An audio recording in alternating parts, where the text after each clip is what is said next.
Episode 13, Running a Full Node with special guest Trace Mayer.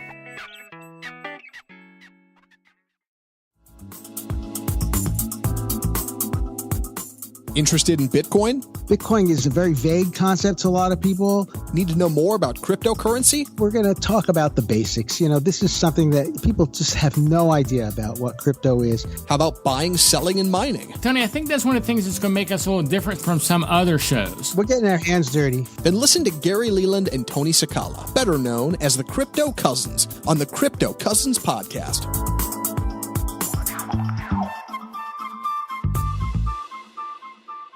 Howdy, howdy, howdy. Welcome to the show. Gary Leland here. And this is Tony Sakala.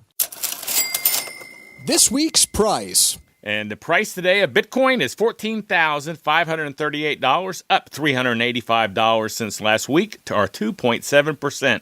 Tony, this has been kind of a crazy week in crypto. Well, you know, it really has been. And, you know, everybody's still focused on the numbers. You know, you and I are focused on the technology and the numbers.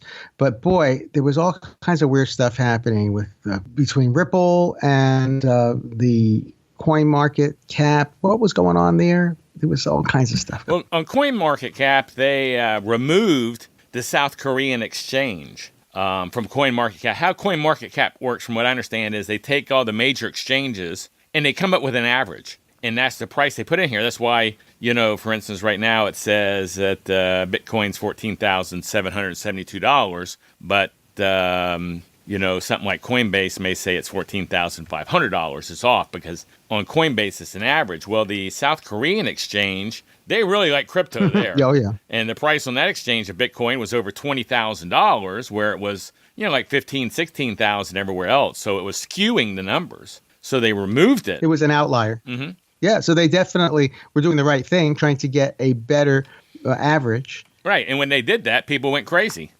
It was a side effect. Yeah, Saw well, it going down. Yeah, it makes sense. Well, they should have seen it. Well, I would say it was an unforeseen side effect. If you change your values and people are looking at your values so closely, it's going to have some repercussions. Yes, some ripples. Some ripples, you say? Little joke there, Tony. A little joke there. Hey, before we get anything, I want to thank our Patreon supporters. If you don't know, we have a Patreon page at cryptocousins.com/Patreon. And we had our first second cousin, Ross Martin. Thank you very much, Ross. Ross is donating $25 a month. And we had another friend, Luke Rowland. Luke is a friend, that's $1 a month. But we appreciate all the support we can get. Really helps. We're starting to grow at a nice little pace over there. But like I said, if anyone's interested, just Thank you, Ross. Thanks, Luke. Very much. If anyone's interested, just go to cryptocousins.com/Patreon. Or if you want to see any way you can help support us, cryptocousins.com/donate. But boy, the show is growing like crazy, Tony. It really is. Now I think you said we're approaching 40,000 downloads. Well, we should hit 40,000 downloads this month for sure. It could be higher, but I think 40,000 is conservative. But now we're at 2 episodes a week too. You know, we do our regular episode on Tuesdays where we just talk about whatever, and on Thursdays we're going to do an interview every week. I think us trying to do those two as one show, we're making the shows way, way too long. It was just too long. Yeah. Yeah. It was incredibly long. The shows are probably still going to be long, but now there's 2 of them. Who knows? Right. Hey, I did notice something. We have 114 countries now that we've had listeners in, or we have subscribers in 114 countries. And I thought I'd read the list to you. That's really and cool. See if there were any surprises here. Yeah, that is cool. 114 countries. Oh, you're going to read the whole list? No. Just the top 10. Okay. Yeah. I don't think anyone wants to hear those ones that we have one listener in. But starting with the top is U.S., then Australia, United Kingdom, Canada, Sweden, India, Germany, Netherlands, Norway, and Ireland. Well, it makes sense to me. Well, you got U.S., you got Australia, which is like a big Texas, you know. They have their own accent, so they understand what we're talking about here in Texas. And, all the other countries, it's pretty cool. We even have Iran, but we have no Iraq. We have South Korea, but no North Korea. We are really hurting on the continent of Africa. That's probably our least listened to continent. So we need to get some cousins working on Africa. We need to get, yeah. Mm-hmm. We got almost all of North and South America. A few outliers. I can't remember who was in South America. Most of Europe. So most of the world is becoming attuned to listening to the Crypto Cousins. Hey, I did want to mention though, we do need, if anyone's into this, I don't know if you use them much, but I made a Telegram group for the Crypto Cousins. I'm not a big Telegram person. Are you? I not much, but I do have. I subscribe to a few channels on Telegram, and then Discord is another big one that's coming up. Yeah, and I haven't done anything yet on Discord, but I'm just good. wanting to Well, I did. I made a page. I made you? a Discord channel page, whatever it's called. I made one. Oh, cool. So yeah, I did. Well, we need somebody to go over there and kind of admin, at least ways the Telegram I made, because I don't have time to do it. Mm-hmm. And okay, so we're on top of it. We're both doing things. Yeah. So if anyone wants to get involved and help us out, if we got anybody who loves Telegram and loves Discord, let us know and we can get you involved with those, because we got enough people involved in the Facebook group. I think now we need to spread people around in the other. Yeah, people like to talk in different channels. Yeah. It's cool. Let's keep it going. And I want to thank everybody for subscribing and leaving reviews on iTunes. But also make sure you get involved with the website, cryptocousins.com. We have a lot of videos there, and we can use your comments to give us a little Google juice there. Hey, Tony, it's that time. It's time for Crypto Cousins News. Okay, what you got, Tony? Well, this week for me, I was really concerned with Ripple. Everyone's all buzz about Ripple, and I overheard someone. Well, I saw on Twitter this conversation someone had. They said, "Oh, Ripple, it's really cool, and it's backed by the government, so it's really important and better than Bitcoin." And I think the new people, they just want to grasp onto something in this crypto space, and they just are hoping, that they can get involved, and so they see Ripple as this sort of low risk item. And if you do a little reading, Ripple isn't really a cryptocurrency. It's more like a token on the bank gateway. I call it the bank coin. And so I did a little reading about it, and I felt it was definitely something weird. And I confirmed those suspicions with a little bit of reading. So we have links to crypto in 3 minutes, Ripple and XRP, and that's an article on medium.com.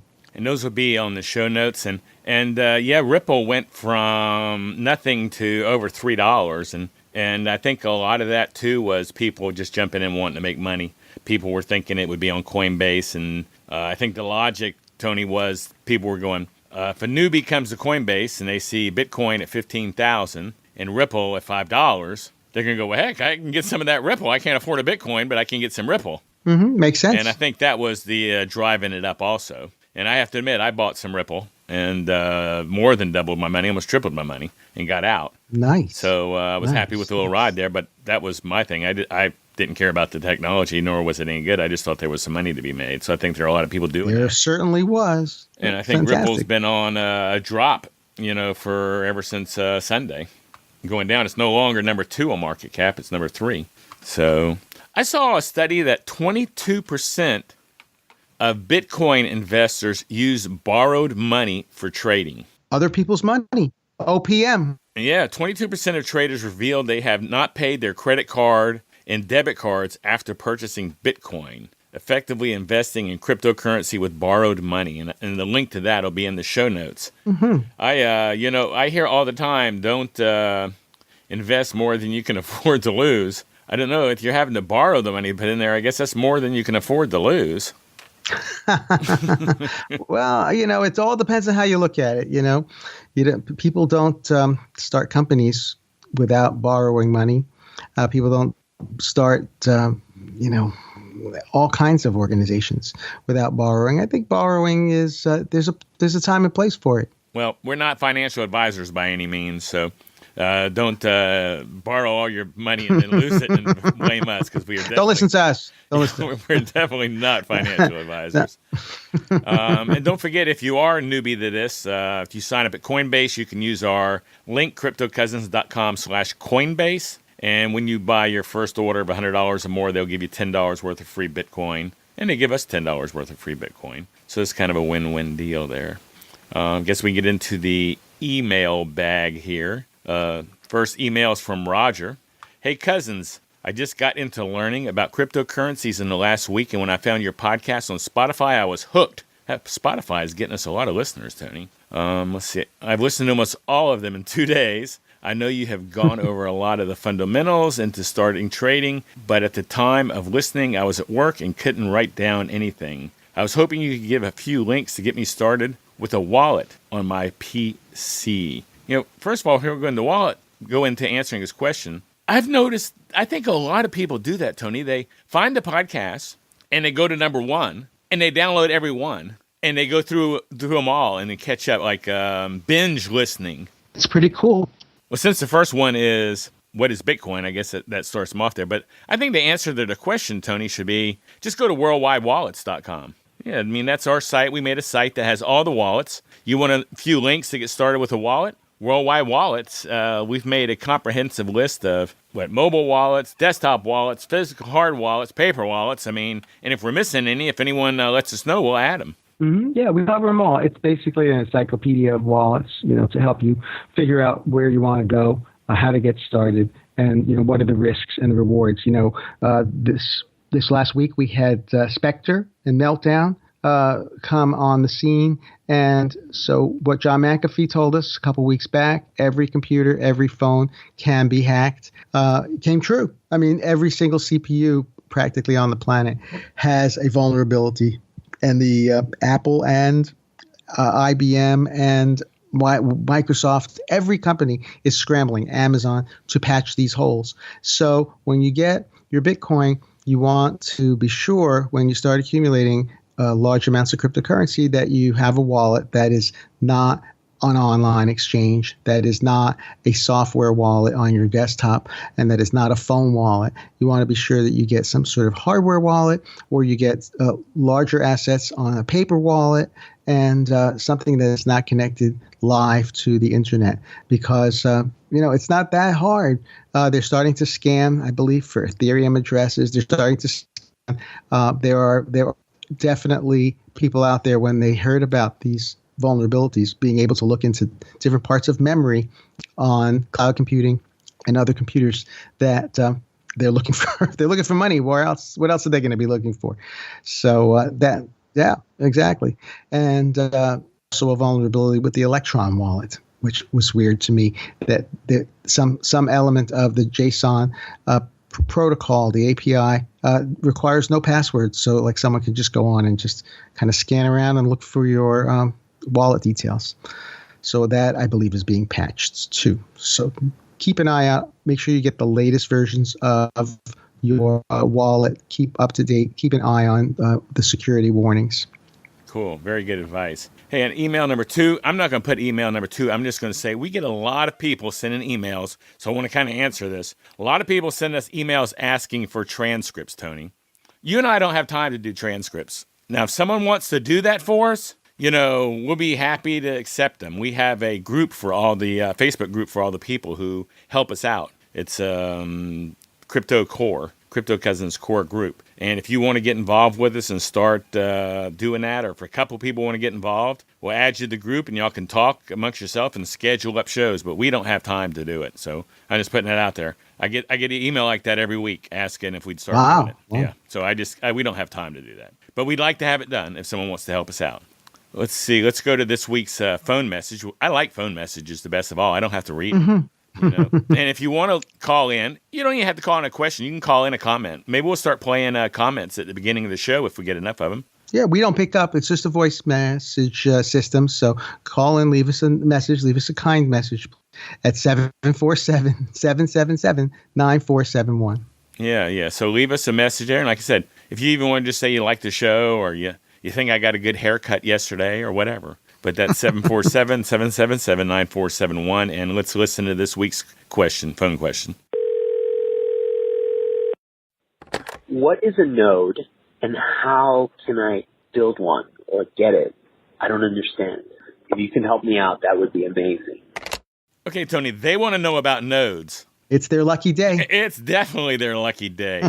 Because today we're going over full nodes with our cousin Trace Mayer. I reached out, Tony, to Trace, and said, hey, Trace, If you ever want to send us any clip, because he has his own podcast, so I knew he had recording equipment. So if you ever want to send us anything, send it, and we'll make a show around it. And he sent us a show the other day, a 6-minute clip about full nodes, and the rest of the show is going to be his clip and talking about the full nodes. Let's go ahead and play the clip, and then we can talk about full nodes, Tony. Fantastic.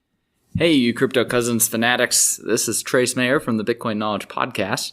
And Gary asked me to record a couple of thoughts to share with you guys. And, I really like the Crypto Cousins, all the work they're doing, helping educate everybody.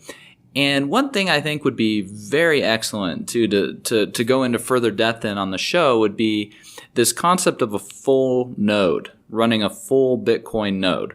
Because he asked me some questions like, what are my thoughts on Bitcoin and Bitcoin Cash? And at the heart of this, it's about running a full Bitcoin node. Okay, so what is a full Bitcoin node? A full Bitcoin node is where you download every single transaction that's ever happened. That means you have all of the blocks. And with your node, what you do is you go through and you make sure that all of these transactions and all of these blocks follow all of the Bitcoin consensus rules, because this is a protocol. Why might that be important? Well, first, some of these consensus rules are extremely important. For example, being able to create a certain number of Bitcoins in a block if you're a miner. We don't want miners able to create 1,000 Bitcoins in a block. They can only create 12.5 currently, and it'll be 6.25 later, and it used to be 50, and it used to be 25. We have these rules for that. And that's what keeps it limited in amount strictly. Another thing, we have correct signatures on the Bitcoins that are being sent. Why might this be important?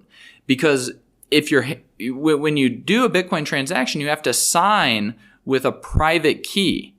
And so you want to be able to verify to make sure that those signatures are valid, right? That way coins aren't getting spent when you don't necessarily have the private key to spend the coins. Transactions or blocks must be in the correct data format. This is mainly helps with everybody kind of processing and understanding what's been happening with the Bitcoins on this blockchain. Within a single blockchain, the transaction cannot be double spent. This is, one of the really big innovations with Bitcoin is this ability to come to distributed consensus about what the state of the ledger is and not being able to double spend. So, those are 4 of the really big reasons for not wanting to, for wanting to run a full node. That way you can use Bitcoin in a trustless way. Because at the end of the day, miners have very, very limited power against people who run a full Bitcoin node. And really the only thing the miners could do is reorder or remove transactions. And that's only if they've expended a lot of computer processing power because of how the proof of work algorithm works. And it's just not really very feasible for them to do that. So if you really want to have monetary sovereignty, if you really want to be in control of your own money, it's 2 big prongs. One is running a full node, and the other is handling your own private keys, which is a totally different discussion. So when we look at what happened with Bitcoin and Bcash or Bitcoin Cash, they changed a consensus rule. Which is the size of the blocks. So they're a completely different network. They're not Bitcoin at all because they changed the rules. So when they create a block in that network that doesn't conform with the blocks in the Bitcoin network, they forked the network. Now they have their own network and it's completely different from Bitcoin. It's like Dash or PivX or Dogecoin or Litecoin. It's just completely different. It follows a set of different rules. And so it's not Bitcoin in any way if we're defining Bitcoin as these consensus rules. Now that's where we kind of have to get into this signal versus noise issue and who you pay attention and what you individually think a Bitcoin is. And that's going to be based on what the node software is that you're running. If you're running a light node, or if you're trusting some third party like Coinbase or whoever, then you don't get to use Bitcoin in a trustless way. In effect, you cede that power to them. And, maybe you want to do that. Maybe you don't. It definitely takes away a lot of your power and makes you very weak. Because a full node, it just is, it's how you assert your monetary sovereignty. Now, there are other advantages. For example, you're able to use Bitcoin in a much more private way. And I really like these Blockstream satellites because you can have a computer that never connects to the internet, but through one of these satellites is able to connect to the Blockstream through a satellite dish connects to the Blockstream satellite. And now you've got a computer that otherwise never connects to the internet, but is still able to get the full blockchain, and then you can validate the Bitcoin blockchain all by yourself. That means that you have monetary sovereignty even from ISPs, right? And you could be behind the Great Firewall of China or whatever, and you could still download the Bitcoin blockchain, and you could still validate it all yourself and use it trustlessly. So anyways, those are a little bit of my thoughts on what is a Bitcoin full node and why it's so important to run one. And I'm sure this will give our crypto cousins a wonderful thing to talk about, all types of discussion. So, keep listening, and thanks so much. Wow, that was pretty good advice too on the full node there. Yeah, well, this is wonderful. We're learning ourselves. We're learning so much every day. Yeah, trying to find my notes. I made some notes on a full node, and I can't find them anywhere all of a sudden. What the world is going on here? Oh, here they are. But yeah, this is I spent all weekend. Well, not all weekend, but I spent a lot of the weekend learning about full nodes because we built a full node. We did a full node. Yes. In the Crypto Cousins studio. Yeah. You set that up. It was on an old Mac I had. Actually, it was like the first iMac. So, to set up a full node is really doesn't require that much. You just need like 120 gigs of disk space, a couple of gigs of bandwidth, 4 gigs of RAM, and a 2 or 4 core CPU. It's not really a lot of stuff involved to set up a node. No, not in the first world. We've got these kind of computers lying around. We probably throwing out a few computers with that kind of capacity. And we set up, it's the one we set up is a fully validating node. So it has a full copy of the blockchain on there. Mm-hmm. So you set ours up. I didn't watch it, but basically you just went to Bitcoin Core. Is that right? Mm-hmm. Exactly. Went to Bitcoin Core. And Bitcoin Core, and there's a couple links there. You follow it, and then you find the download for your operating system. And then there's some instructions. Yeah, the instructions running the full node. Mm-hmm. Yeah, and it's long. I mean, they have instructions for like every operating system. It's very comprehensive, and it really just needs to be patient because we wanted to download the whole blockchain. We wanted to feel complete, but it turns out later we learned that, and Trace mentioned it, that you can get a pruned copy, and the pruned copy is fine as well. Right. It's not the full, right. But it's a small copy and a big copy, I guess. Mm-hmm. Yeah, you can download. They have, so you can download it for Windows, Mac, Linux, or Ubuntu. And yeah, like you said, you just read the instructions running a full node. You figured out. The thing about ours was, what did it take, Tony? About a week for that thing to download? Yeah, it took a bit of time. We thought the computer was going to sleep. We weren't quite sure what was happening. It really depends on your bandwidth, and there is some processing that happens once the blockchain comes onto your computer. There's some validation going on, so be ready for a long wait. Something I didn't know is that the nodes do not trust each other. That's cool. That is cool. But if you send a node some information, and you say, here's the information. If one node sends information to another node, and the node says, here's some information for you, Gary and Tony's node. Well, Gary and Tony's node goes, you say that's correct information, but I do not believe you. I have to check this out myself. So our node would check it out and verify it by itself. Mm-hmm. Verifies. It only trusts in math. It only trusts the software that it's running.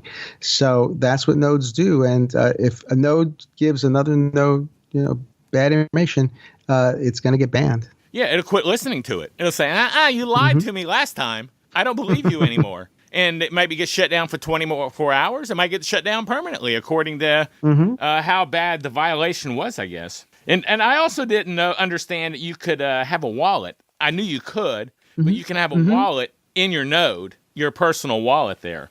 Exactly. Yeah, the wallet's right there. It's part of the node, and we were busy setting it up. We kind of overlooked the details of that, but yeah, that is a definitely a big part of it.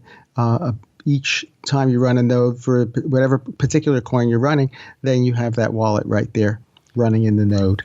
But if you're using, this is the way I'm understanding it, Tony, if you're using your node wallet and someone sends Bitcoin, and say someone sends you some Bitcoin, and you use the address for your node wallet. Well, since that's your node wallet, it's verified right away. It's not like you're waiting for it to go up and other people to verify it, because it's your wallet, your node, so you get quicker verifications. Exactly. You verify it yourself. You know that it's confirmed. And also it's more privacy. That's another big thing. People say it is more privacy, and you can add different layers. You can add Tor and other layers to the privacy, so that you're not broadcasting your Bitcoin addresses to the network. Now, you don't get paid to run a full node, so it's not like Not that. yet. But you do with Dash.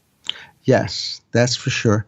That was a great investment. If someone decided early on to get a Dash node, it pays, what is it, $7,000? Yeah, I was told. I went to a meetup with a bunch of Dash people Sunday. And first of all, it takes 1,000 Dash to have a node, a Dash node. So now that's $1 million, since Dash is $1,000. So you don't spend the money. You just, I guess, it's still yours. You just kind of park it or whatever, I guess. I'm not sure. But you have to have kind of like a proof of stake. And then a node pays $5,000 to $7,000 a month, is what they said. So not only are you making the money off of your Dash as it goes up, if it goes up, which it has been, but you also make the $5,000 to $7,000 a month for investing in the full node. So, and you can get I out have some Dash regret.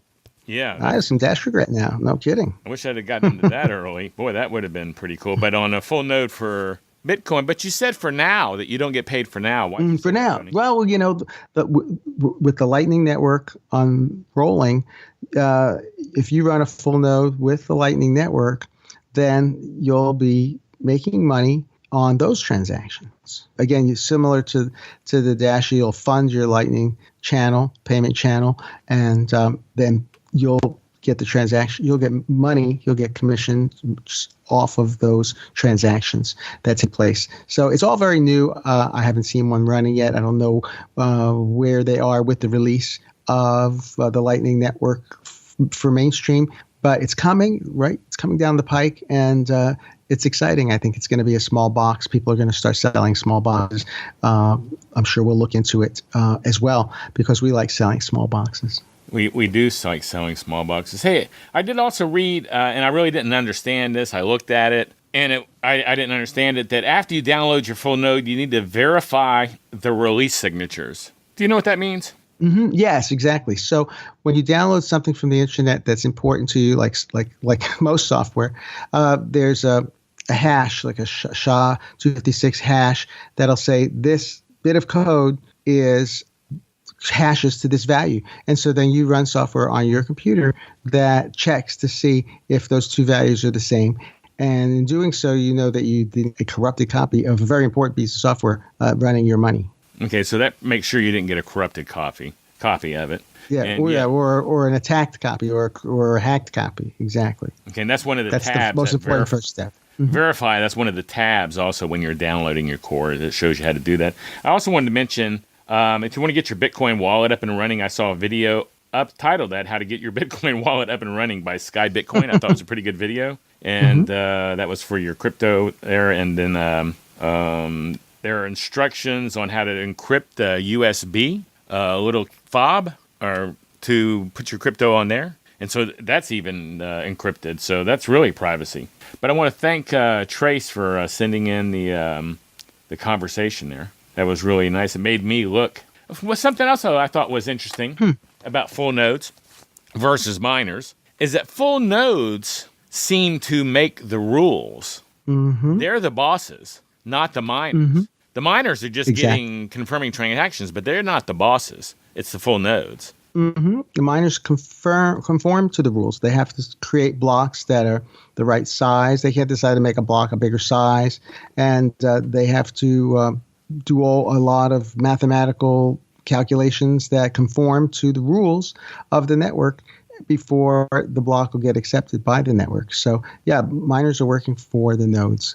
Well, that's something I don't understand, Tony. So I understand the miner part, but I understand making the rules. I mean, okay, we got nodes. We get to help make some rules. When do we get to help make these rules? What's the scoop on this? I don't understand that thing. The scoop on that is depending on what version of Bitcoin you're running. So Bitcoin Core is the most, I think 85-90% or more people running Bitcoin Core. There are other releases, similar releases by other folks that are running Bitcoin.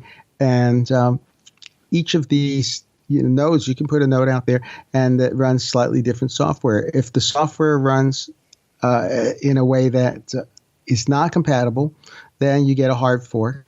If it is compatible, then you get a soft fork. So there are different ways the rules are implemented, and we see this happening regularly.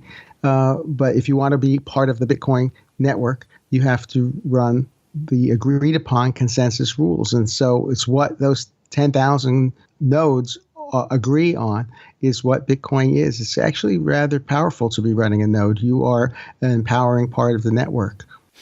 Okay. Well, that's our take on the full node. Like I said, thanks again to Trace Mayer. And hey, also, don't forget, we're going to be in February at the Super Conference in Dallas. That's like, what's that called? The Bitcoin, Ethereum, Blockchain Super Conference. Super Conference. Exactly. Superfly. Super. So if you want to check that out, go to cryptocousins.com/super. That's our short link to the, and I think that link is an affiliate link that'll give you 10% off or something. Is that right, Tony?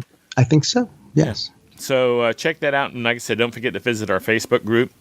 And also, if you're listening to this on iTunes, scroll down on the page and give us a 5-star review.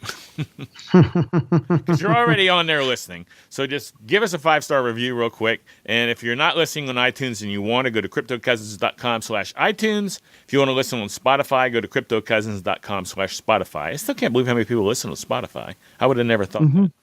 I mean, we're getting thousands of listens each month, every month on Spotify. Thousands. So that's cool. Yeah, that's really cool. And don't forget to give us a call at 747-777-9471 and ask your questions or give us a comment, whatever you want to do. Our next episode is Thursday with Andy Thompson, and we're talking about security, crypto security, online security, blah, blah. He's a security expert, old friend of mine. Timely topic. A timely topic, it is. It's always a timely topic. Anything we want to add, Tony, before we get out of here for the day? I think we did a good job today. We stayed within pretty good time limit. Yeah, we are. If you, we're less than an hour. That's always good for us. Well, everybody, thanks for listening, and until the next show, we'll see you later. Thanks for listening to the Crypto Cousins podcast. Please share this podcast with anyone you know that is interested in cryptocurrency. Your friends can subscribe on iTunes at cryptocousins.com/iTunes and on Android at cryptocousins.com/play.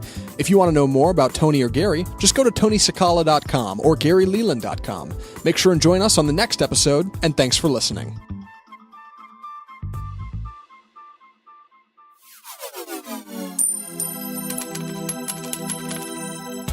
The Crypto Cousins podcast and information in the podcast are not intended as investment advice. Cryptocurrencies are risky. Never invest more than you can afford to lose. Always seek professional advice before making any investment. Investing in Bitcoin and other cryptocurrencies may present tremendous risks. Please understand that you are using any and all information available on or through the Crypto Cousins podcast at your own risk.